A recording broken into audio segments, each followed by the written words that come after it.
Hello সুপ্রিয় দাখিল পরীক্ষার্থীরা, আসসালামু আলাইকুম। আশা করি সবাই ভালো আছো। তো আজকের এই ভিডিওতে আমরা দাখিল ষষ্ঠ শ্রেণী বার্ষিক পরীক্ষা 2025 গণিতের একটি প্রশ্ন তোমাদের সাথে শেয়ার করব। এটি হচ্ছে তোমাদের দ্বিতীয় পর্ব। আমরা প্রথম পর্বে 30টি নৈর্ভিত্তিক প্রশ্ন নিয়ে আলোচনা করেছিলাম।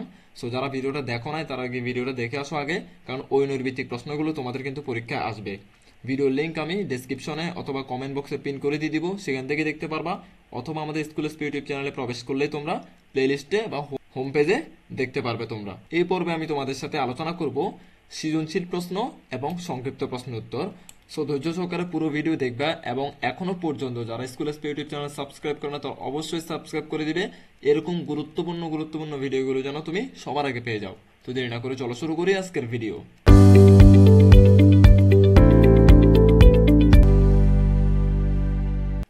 তোমাদের পরীক্ষার সময় থাকবে 2 ঘন্টা 30 মিনিট, আর বাড়তি 30 মিনিট থাকবে তোমাদের নৈর্ভিত্তিক প্রশ্নের জন্য। সেটা আমরা নৈর্ভিত্তিক পর্বে আলোচনা করেছি। তো তোমাদের পূর্ণমান হচ্ছে 70 রাইটিং এর জন্য, 70-এর মধ্যে 50 হচ্ছে সৃজনশীলের জন্য, আর 20 হচ্ছে তোমাদের সংক্ষিপ্ত প্রশ্নের জন্য। বলছে যে কোনো 10টি প্রশ্নের উত্তর দাও। তোমাদেরকে যে কোনো 10টি প্রশ্নের উত্তর দিতে হবে। তোমাদেরকে এখানে টোটাল 15টি প্রশ্ন দেওয়া হবে। তো 15টি প্রশ্ন স্ক্রিনশট নিয়ে তোমরা বাসায়গুলো পড়ে নাও। তোমাদেরকে আমি দেখিয়ে দিচ্ছি। 1 নাম্বার দেখো, 1 নাম্বারই বলছে তোমার শ্রেণীকক্ষের দৈর্ঘ্য 25 মিটার এবং প্রস্থ 15 মিটার হলে দৈর্ঘ্য প্রস্থের অনুপাত কত?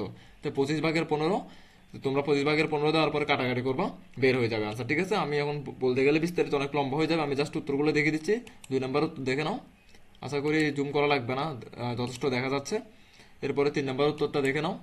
তারপর হচ্ছে 4 নাম্বার উত্তর দেখে নাও, 5 নাম্বার উত্তর, 6 নাম্বার উত্তর সবগুলো এখানে দেওয়া আছে, 7, 8, 9 সব সিরিয়ালে দেওয়া আছে, তোমরা দেখতে থাকো।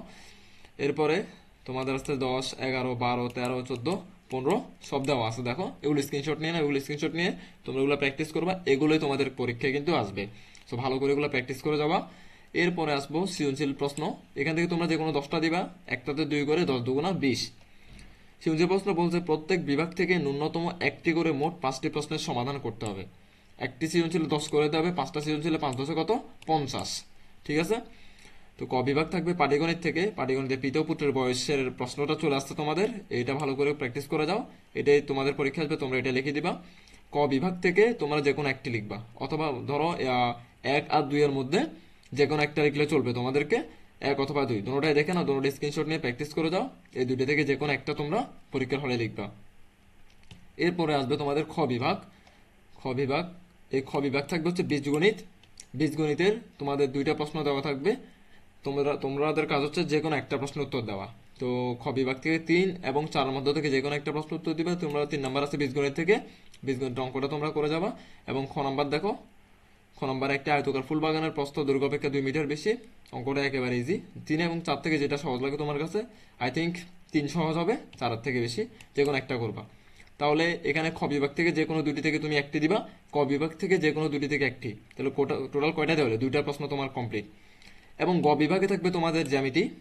জ্যামিতি, এইটা আসছে তোমাদের জ্যামিতি, এটাই আসবে তোমাদের, এটা প্র্যাকটিস করে যাবা। এবং 6 নাম্বারও জ্যামিতি থাকবে, এটা প্র্যাকটিস করে যাবা, আশা করি দেখা যাচ্ছে। সো 5 এবং 6 থেকে যে কোনো একটা দিবা। তাহলে টোটাল কয়টা হলো? 3টা। ক বিভাগ থেকে একটা, খ বিভাগ থেকে একটা, এবং গ বিভাগ থেকে একটা। এর পরবর্তীতে ঘ বিভাগ, মানে তথ্য উপাত্ত, এটা থেকে সবাই দিবে 2টা। এটা 7 নাম্বার এবং 8 নাম্বার 2টা প্রশ্ন দেখে নাও। একেবারে ইজি অধ্যায়, একেবারে পানির মতো সহজ অধ্যায়টা। এই অধ্যায় মূলত দেওয়া হয় স্টুডেন্টদেরকে পাস করানোর জন্য। 7 এবং 8 2টা করতে পারবা তোমরা, 2টা করার পারমিশন আছে।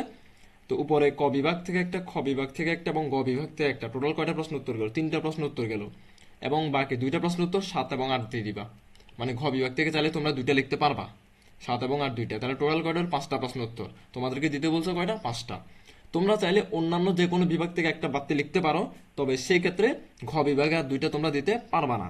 সো আমার রেকমেন্ডেশন হচ্ছে তোমরা ঘ বিভাগ থেকে 7 আর 8 লিখে দিবা, বাকিগুলো থেকে একটা একটা করে লিখবা। কথা কি বুঝে আসছে? তো কথা বুঝে আসলে আজকের ভিডিও এতটুকু পর্যন্ত থাকবে। পরবর্তী ভিডিওতে তোমরা যদি কমেন্টে বলো আমাকে, সেই ক্ষেত্রে আমি ওগুলো উত্তর সহ দেওয়ার চেষ্টা করব, এবং এটার পার্ট 3 নিয়ে আসবো। তো আজকের ভিডিও এতটুকু পর্যন্ত থাকবে, এবং পরবর্তী ভিডিওগুলো পাওয়ার জন্য অবশ্যই চ্যানেলটি সাবস্ক্রাইব করে পাশে থাকা বেল আইকনটি প্রেস করে দিবা। ধন্যবাদ সবাইকে।